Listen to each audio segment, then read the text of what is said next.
বলতে হবে রব্বে হাবলি মিন লাদুনকা যুররিয়াতান তাইয়্যিবা, আল্লাহ তোমার পক্ষ থেকে আমরা চাচ্ছি একটা সুন্দর ছেলে দাও, যেই ছেলে এই দিন জীবিত করতে পারবে, এই সমাজকে উৎখাত করতে পারবে, যে নাজায়েজ হারাম সমাজ, এরকম সমাজকে তুলে দিতে পারবে, আল্লাহ রাসূলের সমাজকে নিয়ে আসতে পারবে, এরকম ছেলে তুমি আমাকে একটা দান করো। যুবক, তোমার কথা তো শুনে আমাদের অবাক হতে হয়। যেদিন তোমার স্ত্রীর পেটে বাচ্চা এসেছে সেদিন থেকে তুমি ভাবছো ছেলেকে আমার ইংলিশ মিডিয়ামে পড়াতে হবে। তোমাদের দুইজনের হিসাব আমরা ভালোভাবে বুঝি। বুঝার পরে মনে হয় যে তোমাদের জীবন, বরং তোমার আব্বার জীবনটা ওই গল্পটার মতো। ওই যে তুমি একটা পদ্য পড়েছিলে, একজন বাবু একটা নৌকাতে উঠেছে, মাঝি, বাবু আর মাঝি। একটু পরে বাবু বলছে, মাঝি চাঁদ কেন বাড়ে কমে রে, বলতে পারিস? তো মাঝি বলছে, বাবু এসব কি আর জানি আমি? তোর জীবন চারায় নাই মিছে।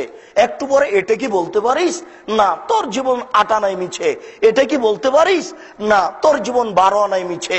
ইতিমধ্যে বাতাস উঠেছে, নৌকা দুলে উঠেছে। এবার মাঝি বলছে, বাবু সাঁতার জানো বাবু? তো বাবু বলছে, না রে মাঝি, না, আমি তো সাঁতার জানি না।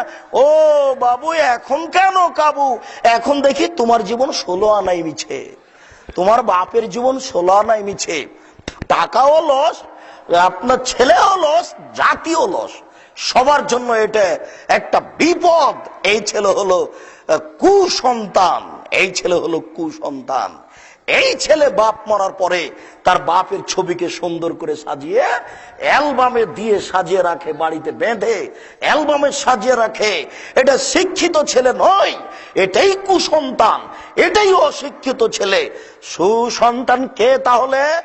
সুসন্তান হচ্ছে ওই যেই ছেলে বাপের কবর দিয়েছে, বাড়িতে একটা পাসপোর্ট সাইজের ছবি ছিল, সেই ছবিটাকে একবারে টুকরা টুকরা করে ছিঁড়ে ফেলে কবরস্থানে গিয়ে বলছে, রব্বির হামহুমা কামা রব্বায়ানি সাগীরা, হে আমার প্রতিপালক, তুমি আমার পিতা মাতাকে দেখো, বাল্য অবস্থায় তারা যেভাবে আমাকে দেখেছিল। রব্বিক ফিরলি বলে বলে দাইয়ে, হে আমার প্রতিপালক, তুমি আমাকে ক্ষমা করো, আমার বাপ মাকে ক্ষমা করো। আল্লাহুম্মা গফিরলি আবি ওয়ারফাদার জাতাহু ফিল মাহদিন ওয়াফসালাহু ফি কবরিহি ওয়া নাব্বির লাহু ফিহি। আল্লাহ, তুমি আমার পিতাকে ক্ষমা করো, তাকে উচ্চ মর্যাদা দান করো, তুমি তার কবরকে প্রশস্ত করো, তুমি তার কবরকে আলোকিত করো। আল্লাহুম্মা গফির লাহু, আল্লাহ তুমি তাকে ক্ষমা করো। ওয়ারহামহু, তুমি তার প্রতি রহমত নাযিল করো। ওয়াফি, তুমি তাকে মাফ করো। ওয়াফি আনহু, তুমি তার প্রতি নিরাপত্তা অবতীর্ণ করো। ওয়াকরিম নজলাহু, তুমি তাকে দামি সম্মানী খাদ্য খেতে দাও।